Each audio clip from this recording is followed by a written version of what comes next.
Discipline Equals Freedom Field Manual by Jocko Willink. This book is dedicated to Mark Lee, Mike Mansour, and Ryan Job from SEAL Team 3 Task Unit Bruiser, who lived and fought and died as warriors. Part 1. Thoughts.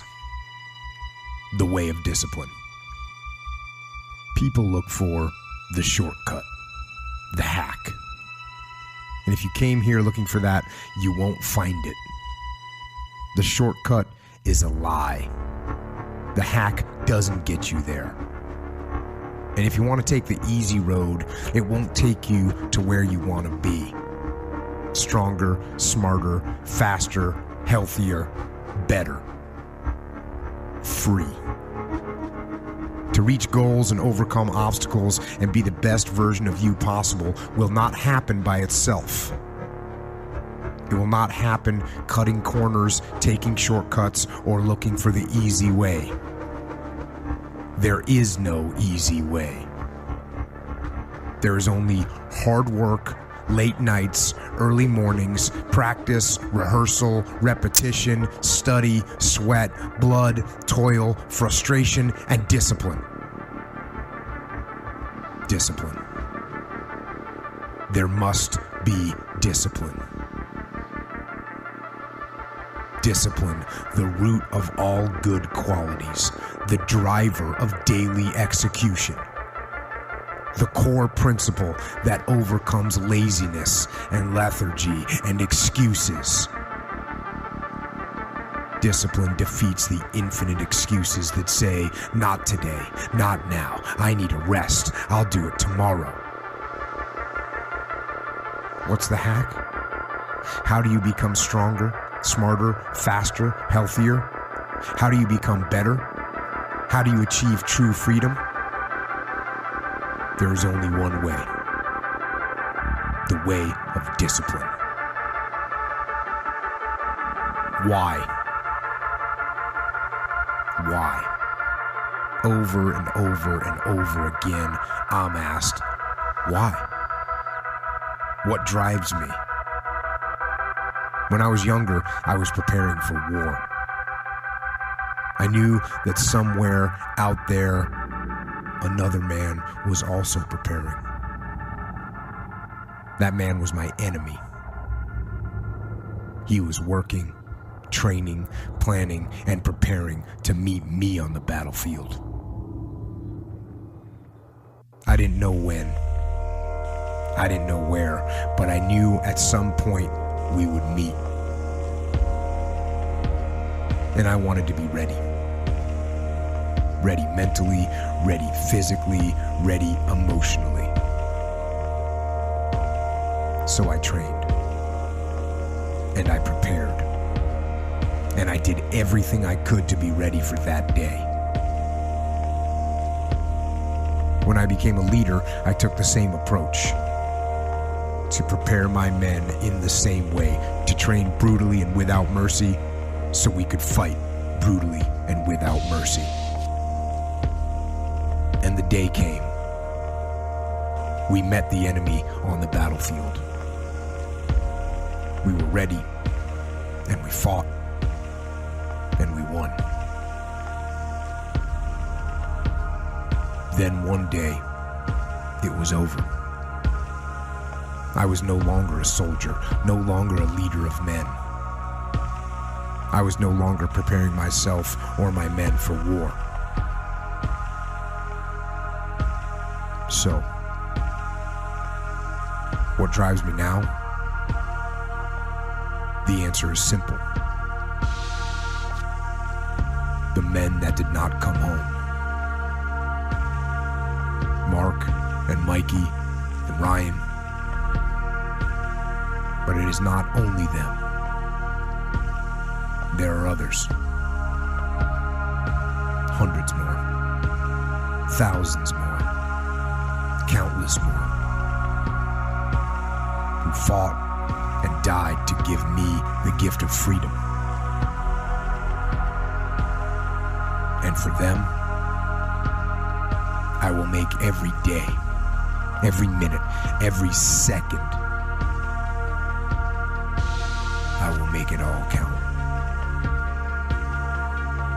I will live to honor their sacrifice, a life worthy of the price they paid for me, for us. I will not let them down. Where does discipline come from? Where does discipline come from? This is a simple answer. Discipline comes from within. Discipline is an internal force.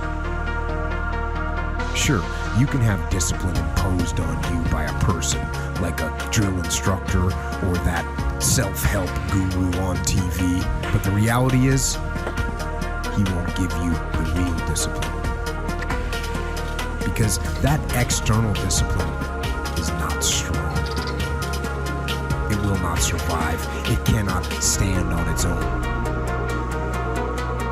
What you are looking for, what you need, is self-discipline.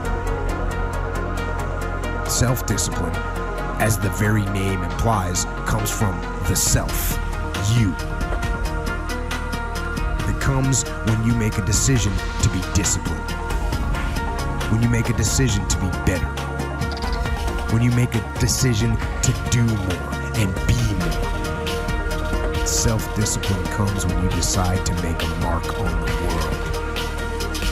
If you don't think you are disciplined, it is because you haven't decided to be disciplined yet. It is because you haven't created it yet. It is because you haven't become it yet. So where does it come from? It comes from you. So make the decision, make the commitment, become the discipline. Embrace its cold and relentless power. And it will make you better and stronger and smarter and faster and healthier than anything else.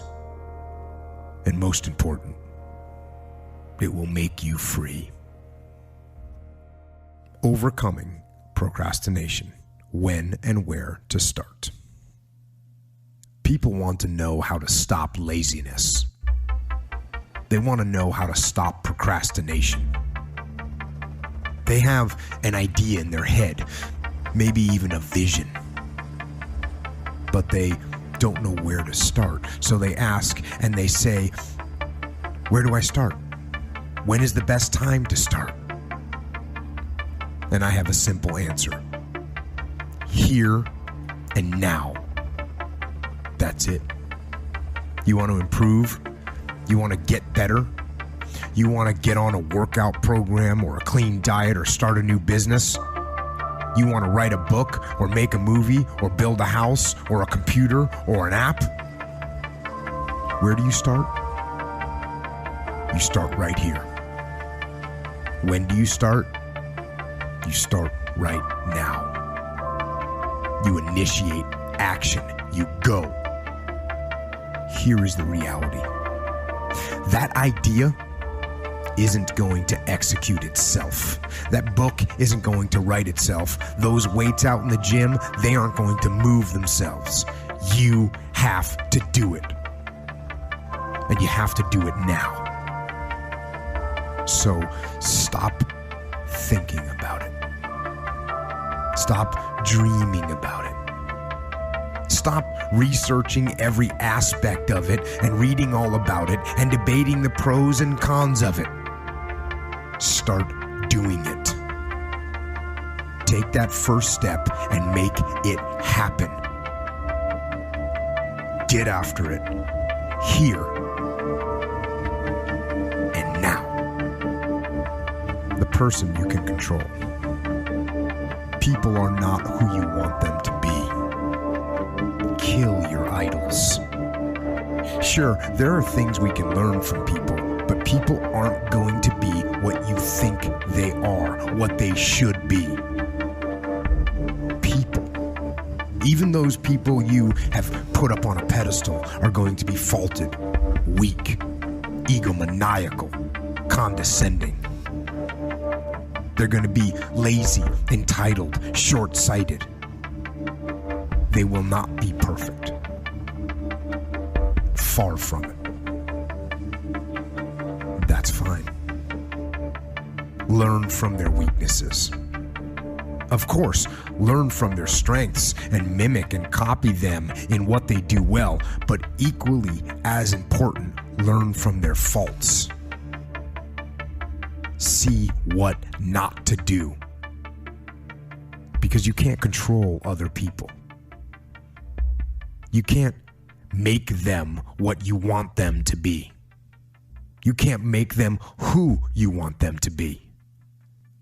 The only person you can control is you.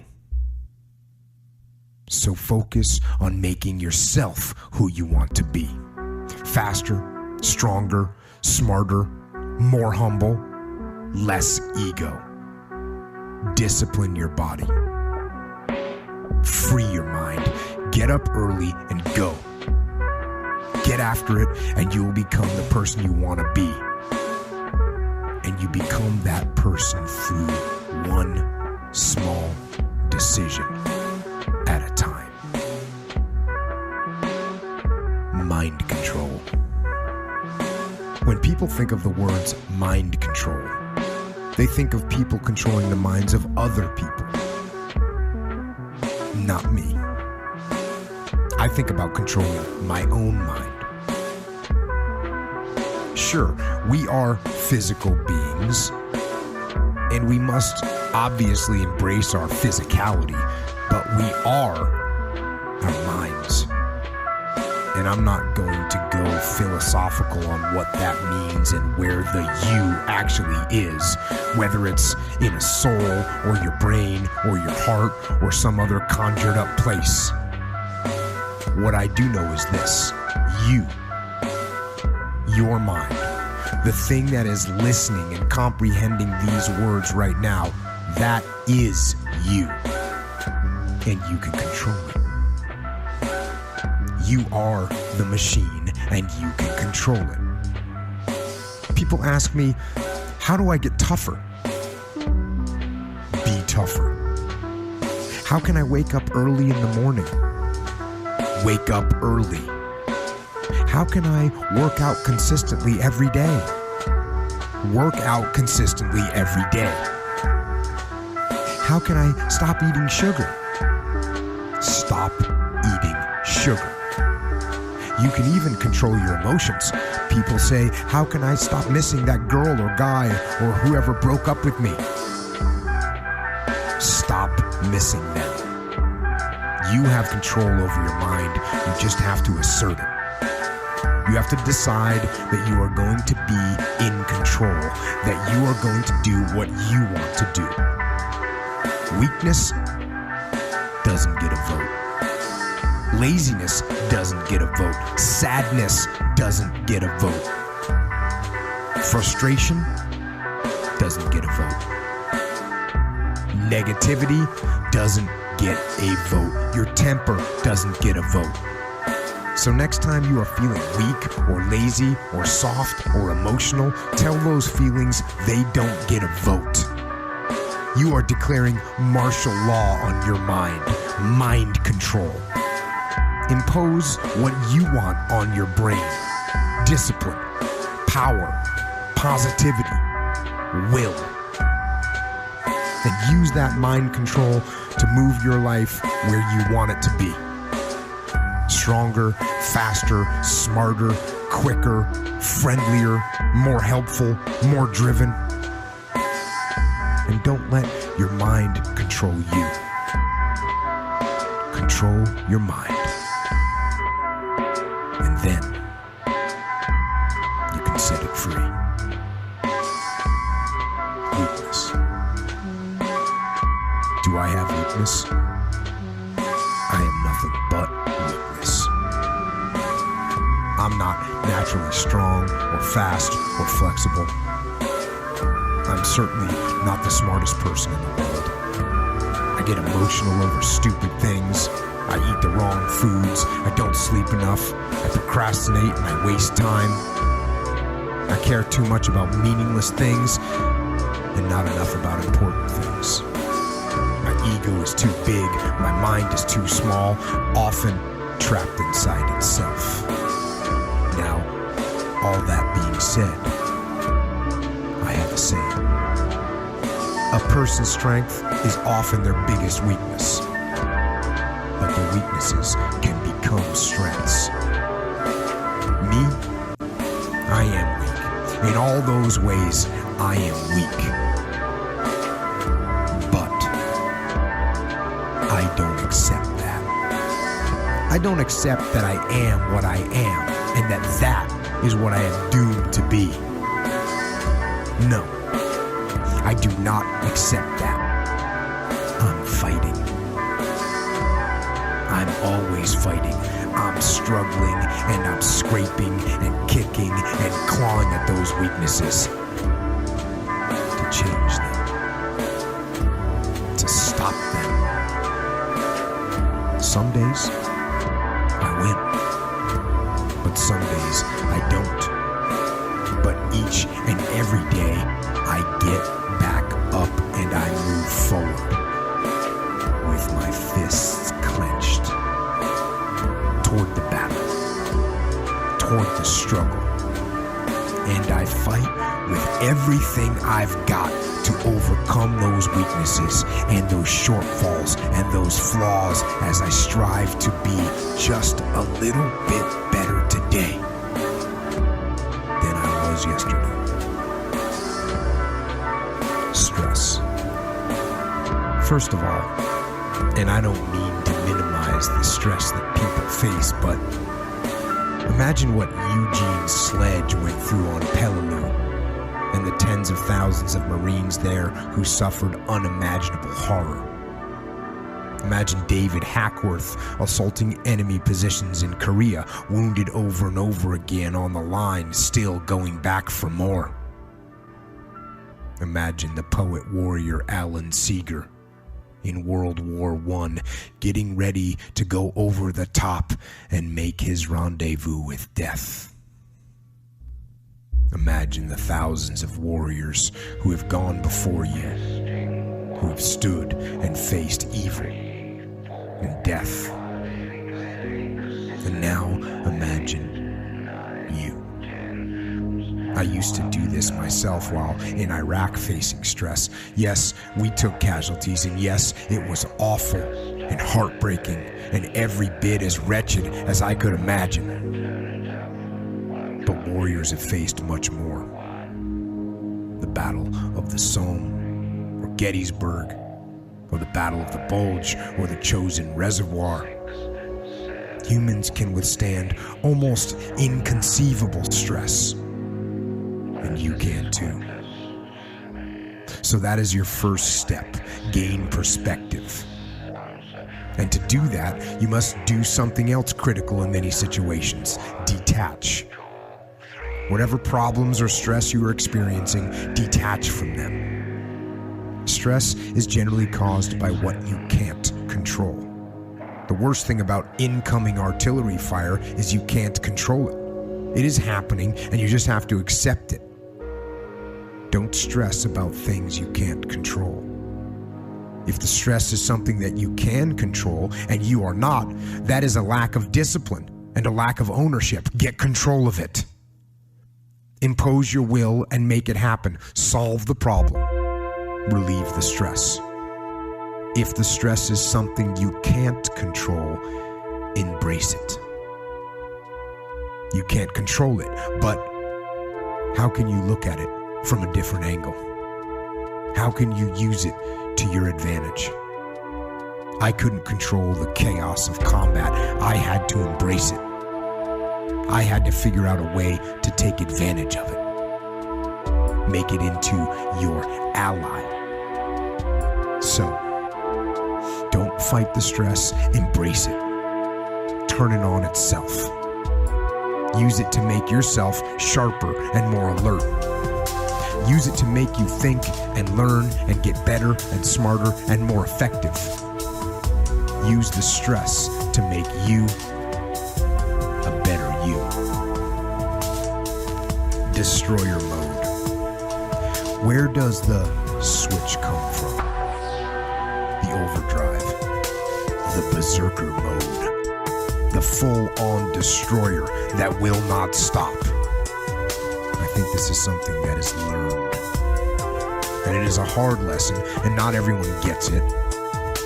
And it is an important lesson, a critical one. It is the thing that allows you to go the extra distance, to dig a little deeper, to push a little harder, to get after it. And it actually takes two opposing forces to bring it to life. It takes both emotion and logic to reach your maximum potential, to really give everything you have to go beyond your limits. Because emotion and logic will both reach their limitations. And when one fails, you need to rely on the other.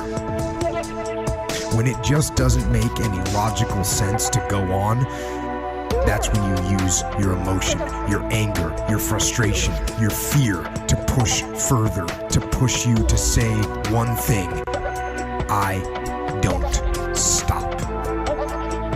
When your feelings are screaming that you have had enough, when you think you are going to break emotionally, override that emotion with concrete logic and willpower that says one thing: I don't stop.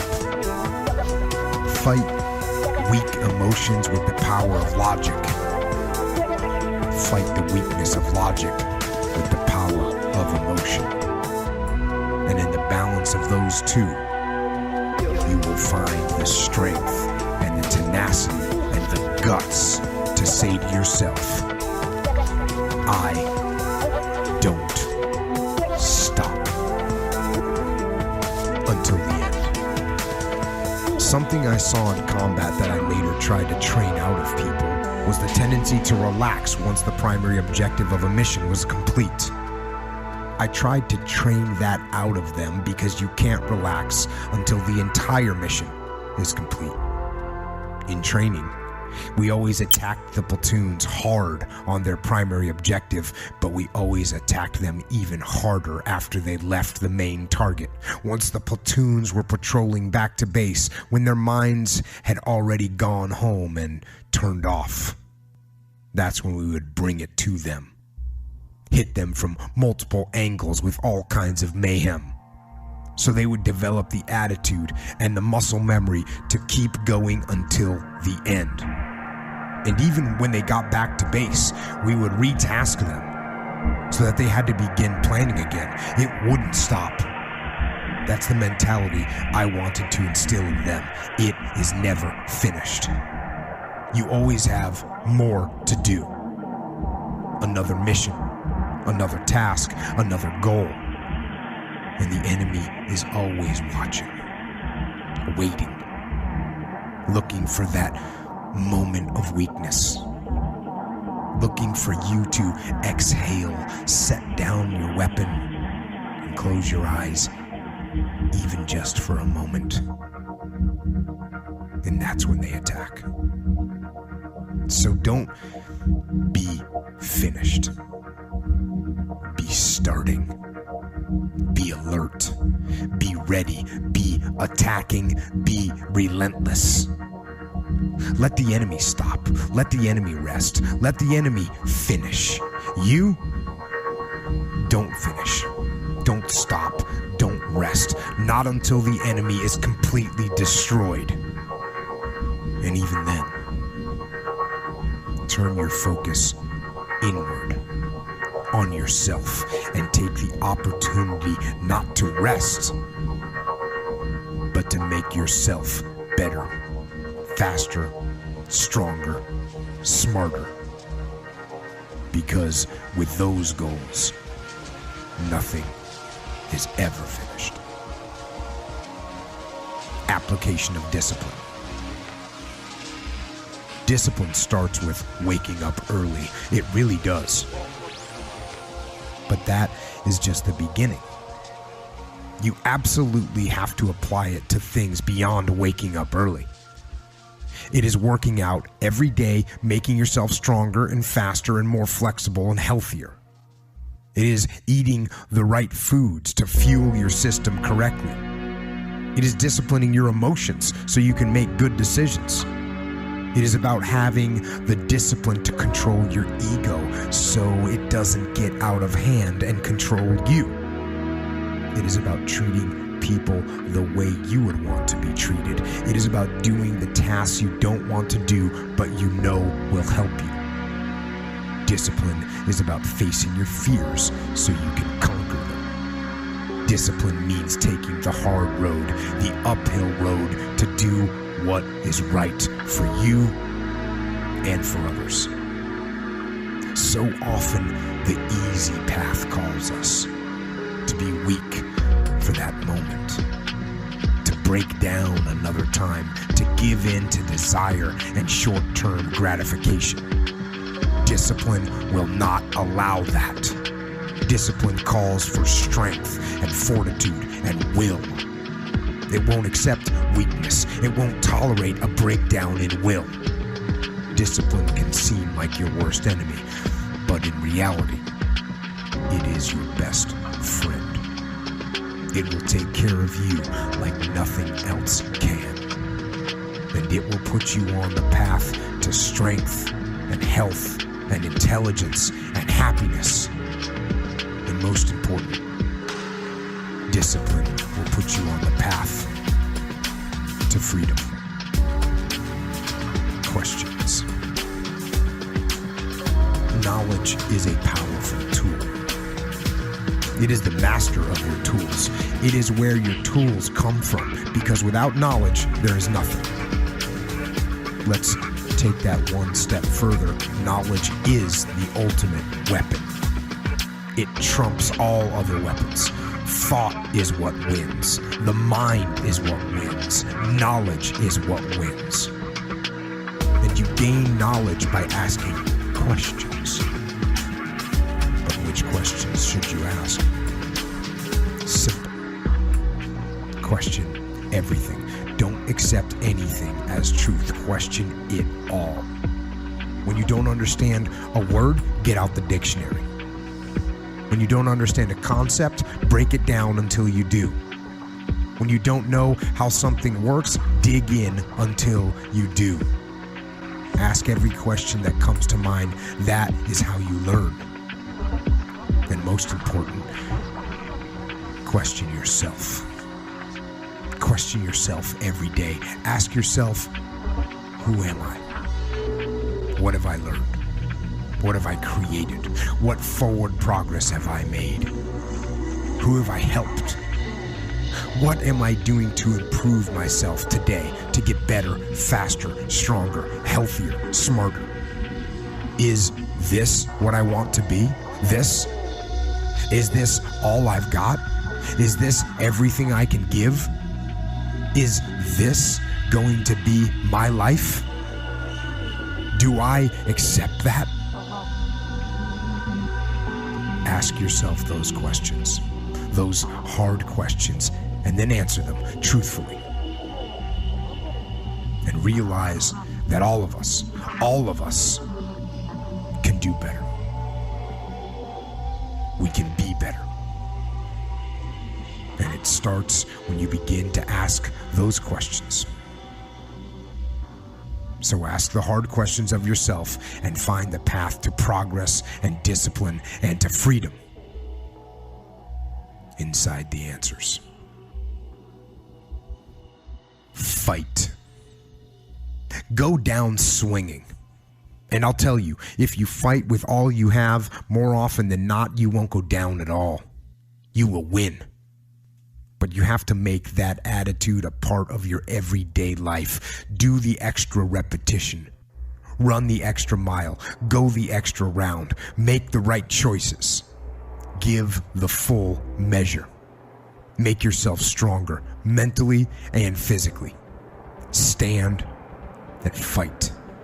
Fight against weakness, against fear, against time, and against decay. Fight back. Go down swinging. Give every day everything you've got. And when you face a challenge, even something you don't believe you can win, or a situation where you know you cannot win, remember this: you have nothing to lose. So, stand up. Go forward. Go out in a blaze of glory, fighting with everything you've got, every ounce of energy, every bead of sweat, every drop of blood, until your last breath. And then, and only then, can you stand down. Put down your sword and your shield and rest in peace. Compromise. When working with other people in dynamic situations and relationships and deals, a person, especially a leader, must compromise. Finding the common ground between teams, merging different approaches to the same problem, bridging personalities with people who might not get along, reaching agreements in courses of action. All of these require compromise. And in many cases, a failure to compromise is a failure to succeed. But those are external compromises with other people, other humans that have their own personalities and ethos and issues. And compromise is needed to unify. So to work with them, compromise is a must. But internally, it's different. With myself, I have to hold the line. There are areas within myself where I cannot compromise. I am going to work hard. I am going to train hard. I am going to improve myself. I am not going to rest on my laurels. I am going to own my mistakes and confront them. I am going to face my demons. I'm not going to give up or give out or give in. I am going to stand. I am going to maintain my self-discipline. And on those points, there will be no compromise. Not now, not ever. Default aggressive. Proactive and aggressive are similar, and they are both good.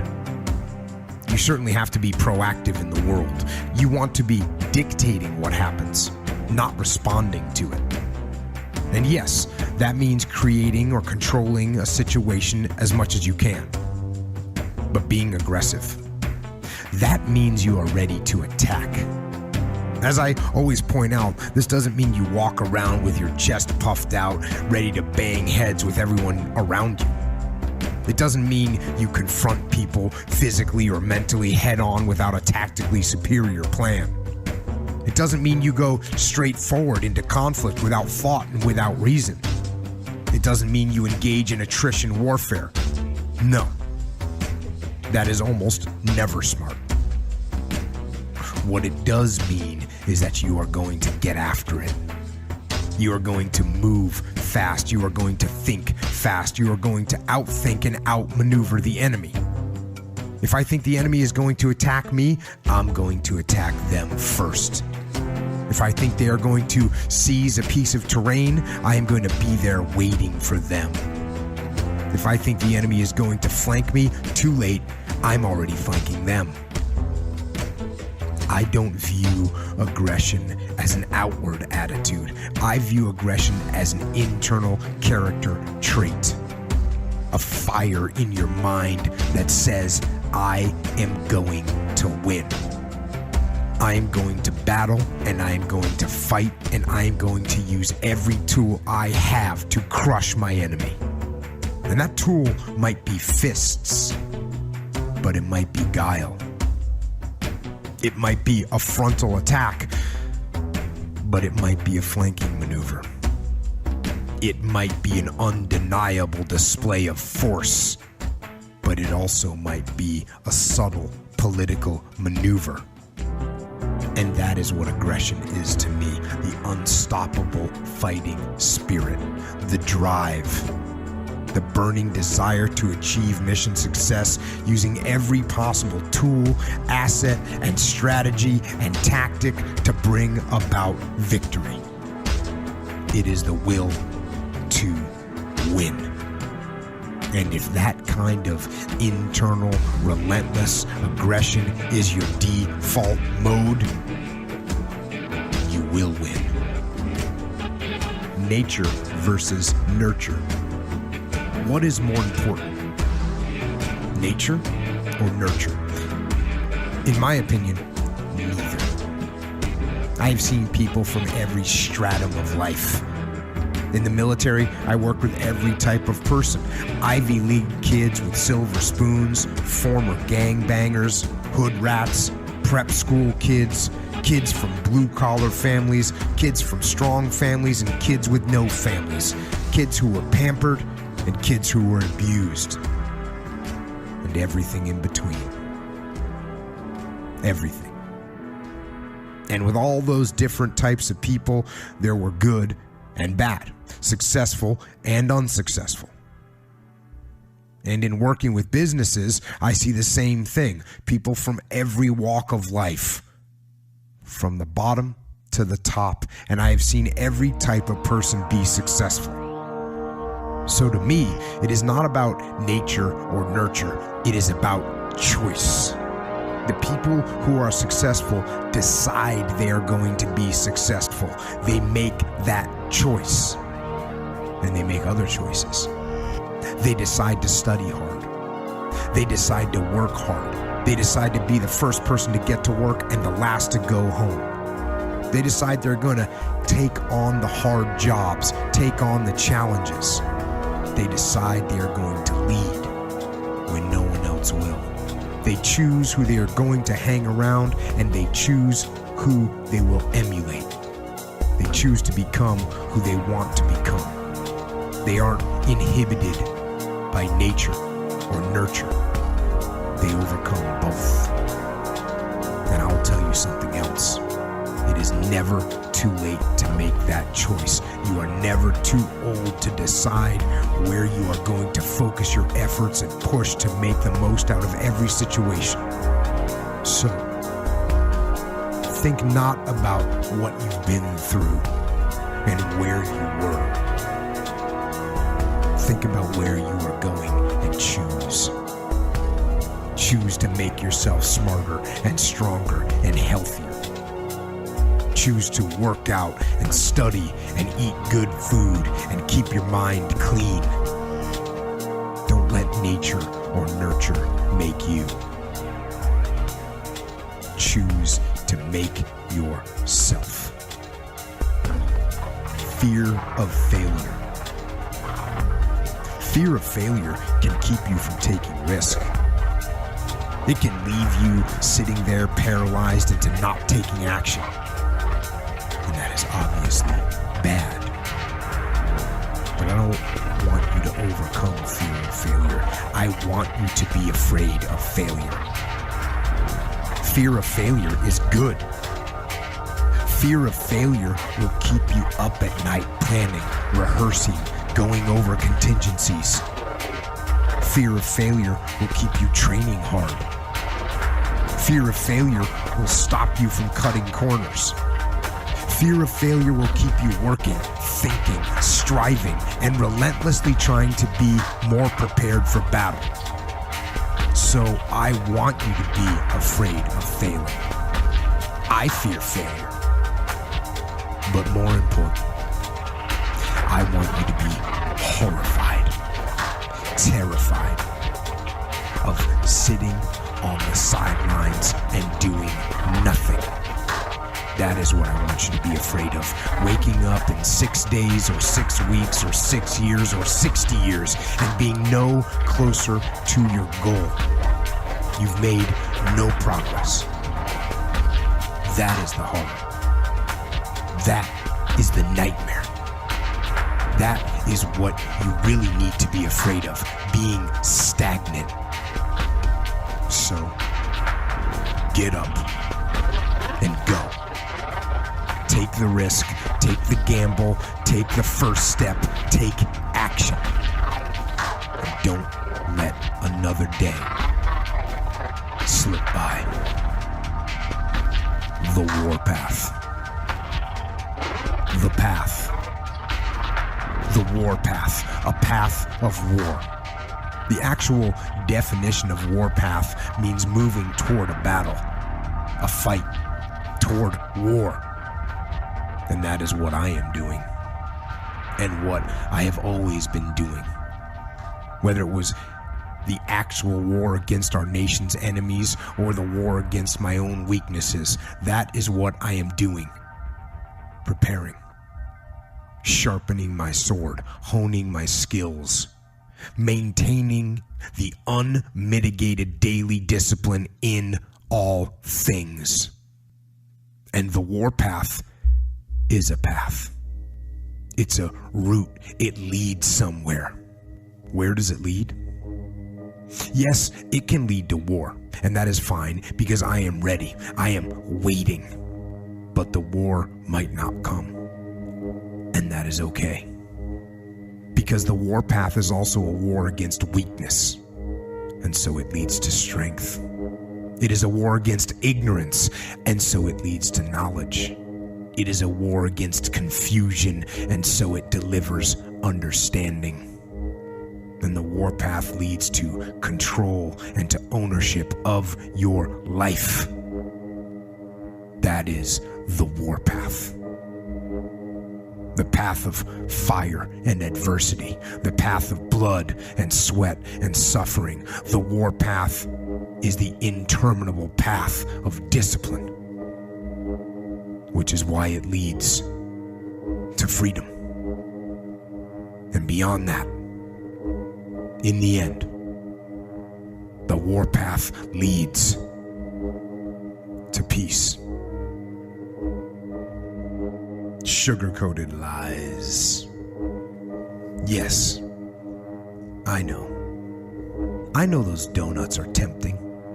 All those colorful sprinkles, the cream filling, the glaze, the glorious glaze. And on top of all that, they're free. Someone brought them in and just left them here, right in front of me. Surely this is some kind of sign, some kind of miracle, right?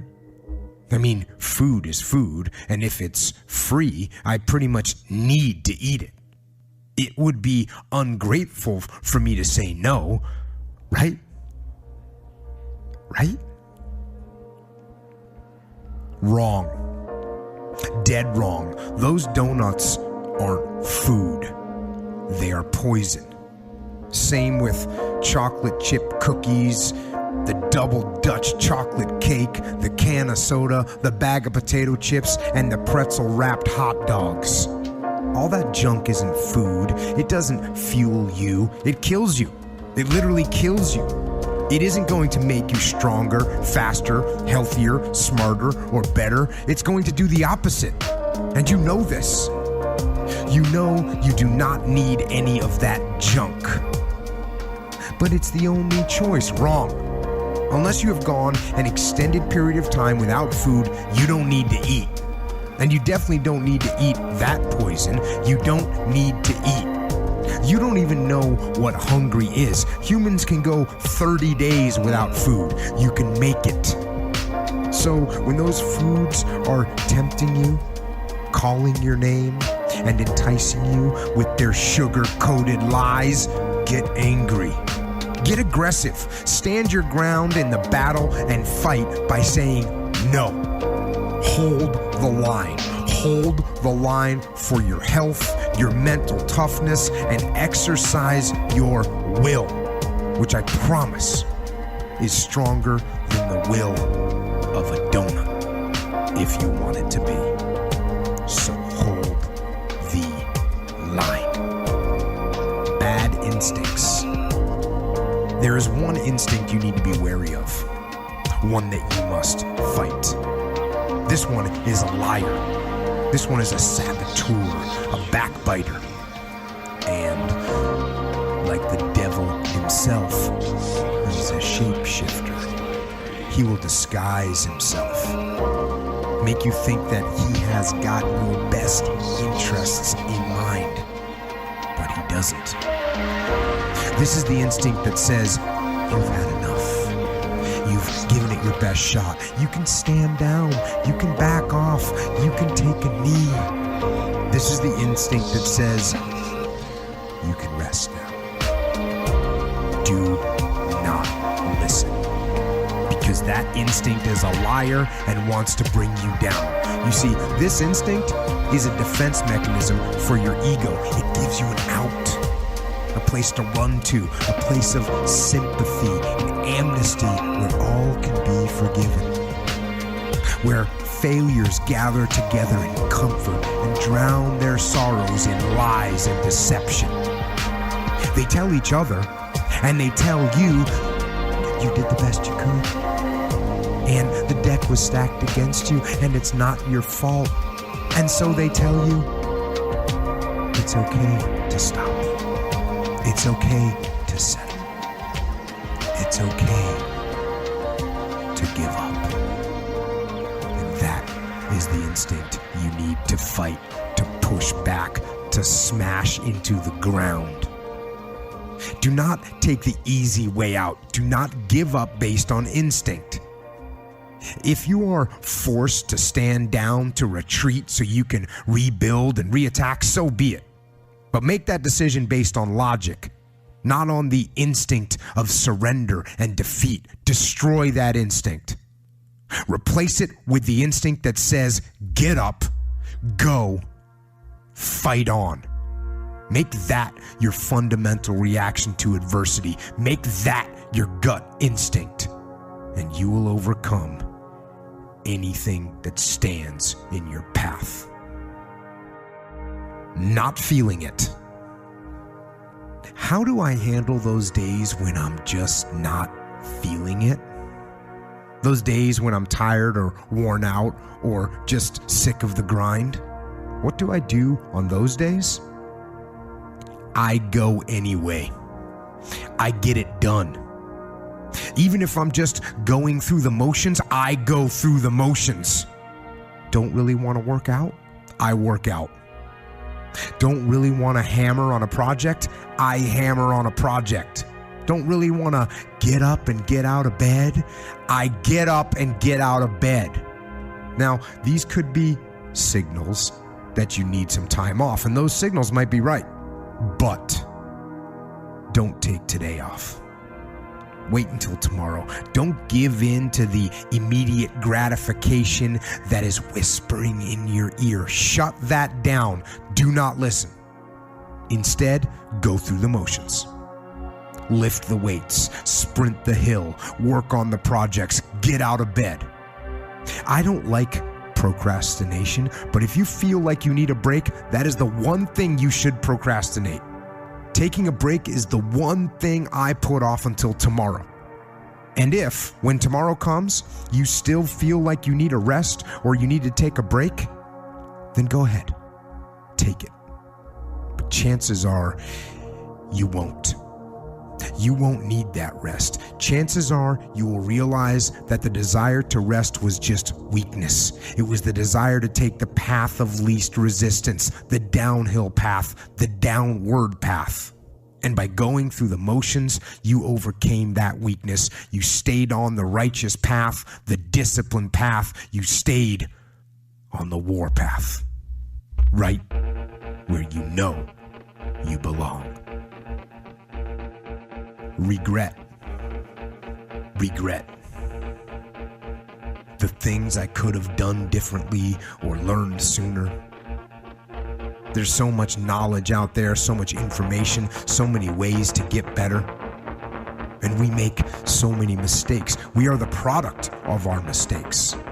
And oftentimes the lesson is sitting in front of our face, there to be learned. But we miss it. Or we don't pay attention to it, or we think we know better until it punches us in the face.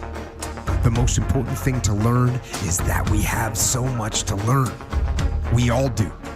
And we can learn from school and people and experience and life. But you have to process the information, absorb it.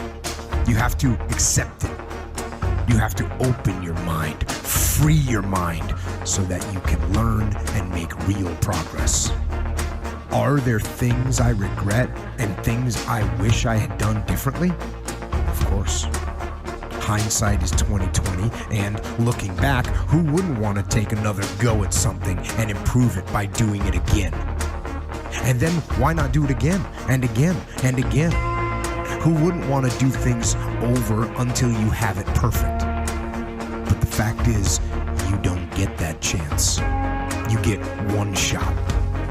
We get one shot at this gig right here. Life. One life, that's all we've got. And the most important thing to understand about regret is that in and of itself, regret is worthless. It does nothing for you. In fact, the only valuable thing in regret is the lesson you learned, the knowledge you gained. But walking around filled with regret gets you nothing. So learn and move on. Don't let regret beat you down. Don't be a slave to regret. No. Let it teach you. Let it make you better. Let the fear of regret fuel you to take action today, now. Take action to become a person not filled with regret, but a person filled with knowledge and strength and power and life. Focus. In combat, focus comes pretty easily because the battle is right in front of your face. You have no choice but to focus. But sometimes in day-to-day life, you can lose track of the long-term goal. It fades from your vision. It slips from your mind. Wrong. I want that long-term goal to be so embedded in my mind that I never lose sight of it. Ever. And the little tasks and projects and short-term goals that you tackle need to lead towards strategic victory, winning the long war. But we want results now. We want the shortcut to the winner's podium. We need instant gratification. And when we don't get the short-term glory, sometimes we lose sight of those long-term goals. They fade. We lose focus. So we stop the daily tasks and the daily disciplines that will allow us to achieve our goals. Then a day slips by, and then another day. And a day turns into a week, and a week into a year, and you look up in 6 weeks, or 6 months, or 6 years, and you've made no progress. None. You never moved. In fact, you might be even further from your goal than you were when you started. You might have gone backward. Why? Why did you let that happen? Because you lost sight of it. You lost sight of the long-term goal, and it faded. It faded from memory, and the passion dried up, and you began to rationalize. Maybe I can't.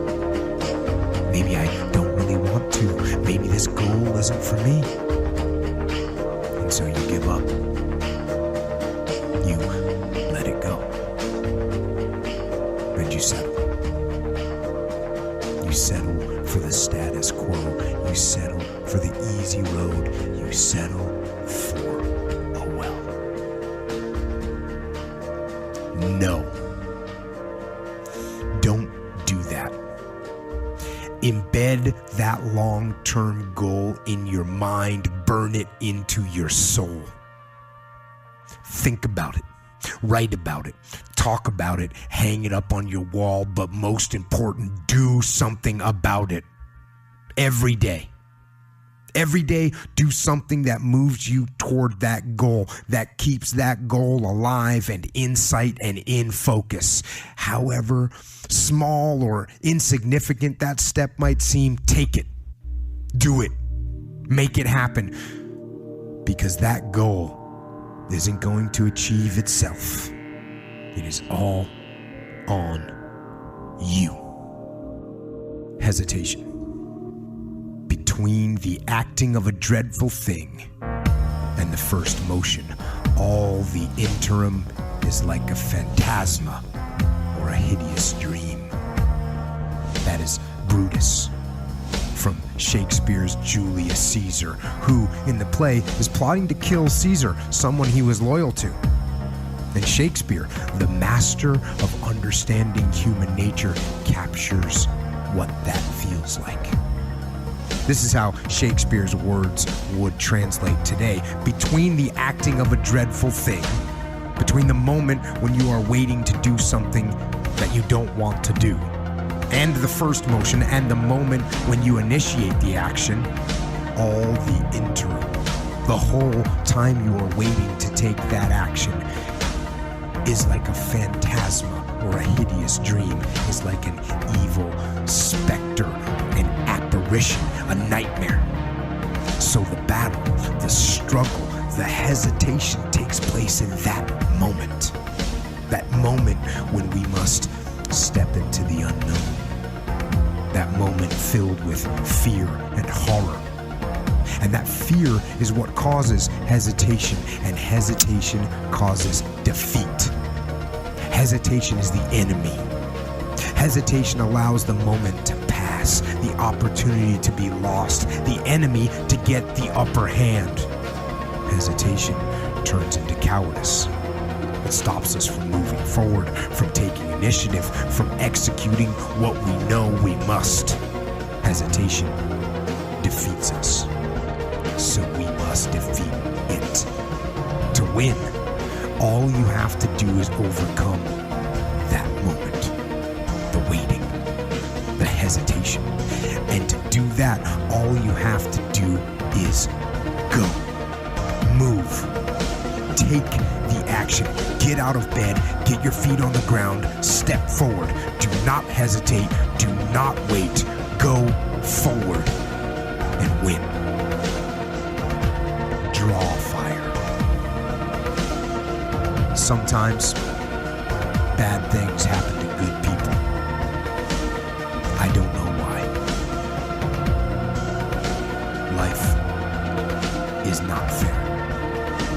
And that is the reality. Disease and accidents don't care if their victim is a good person. They have no reason, no justification, and no mercy. And even the best person you know can end up in the clutches of evil, and you cannot stop it. So, what do you do? Are you going to get angry, frustrated? Are you going to lash out at people? Who are you going to lash out at? Are you going to start going down the spiral of negativity? Are you going to let the horrible situation dictate the way you feel and the way you handle it? Are you going to fall over, fall down, fall apart? Or are you going to lead? Are you going to face this issue with courage and resolution? I say lead. Lead. Step up. Be the one who people look to. Absorb the impact and the negativity. Draw fire. Yes, draw fire. That's when a member of a platoon, for tactical reasons, steps into the open to draw enemy fire. Maybe to give another part of the team a chance to move. Maybe to distract the enemy. Maybe to help the platoon locate the enemy. But that's what I say. Draw fire. Bring that pain to me. I can handle it when others cannot. When bad things are happening, I will be the one good thing standing tall that can be relied upon. I will bolster those around me, and the positive attitude will spread, and we will fight. And in fighting, we will win. If not the battle, and if not the war, we will win because our spirit will never surrender. And that is the ultimate victory. To hold your head high, and even in the face of inescapable defeat, to stand and fight. Good. How how do I deal with setbacks, failures, delays, defeats, or other disasters? I actually have a fairly simple way of dealing with these situations, summed up in one word: good. This is something that one of my direct subordinates, one of the guys who worked for me, a guy who became one of my best friends, pointed out. He'd pull me aside with some major problem or some issue that was going on, and he'd say, "Boss, we got this thing, this situation, and it's going terribly wrong." I would look at him and I'd say, "Good." And finally, one day he was telling me about something that was going off the rails, and as soon as he finished explaining it to me, he said, "I already know what you're going to say." And I asked, "What am I going to say?" And he said, "You're going to say, good." And he continued, "That's what you always say. When something is wrong or going bad, you just look at me and say, good." And I say, "Well, I mean it, because that is how I operate." So I explained to him that when things are going bad, there's going to be some good that will come from it. Oh, mission got canceled? Good. We can focus on another one. Didn't get the new high-speed gear we wanted? Good. We can keep it simple. Didn't get promoted? Good. More time to get better. Didn't get funded? Good. We own more of the company. Didn't get the job you wanted? Good. Go out, gain more experience, build a better resume. Got injured? Good. Needed a break from training. Got tapped out? Good. It's better to tap out in training than to tap out on the street. Got beat? Good. We learned. Unexpected problems? Good. We have an opportunity to figure out a solution. That's it. When things are going bad, don't get all bummed out, don't get startled, don't get frustrated. No. Just look at the issue and say, good.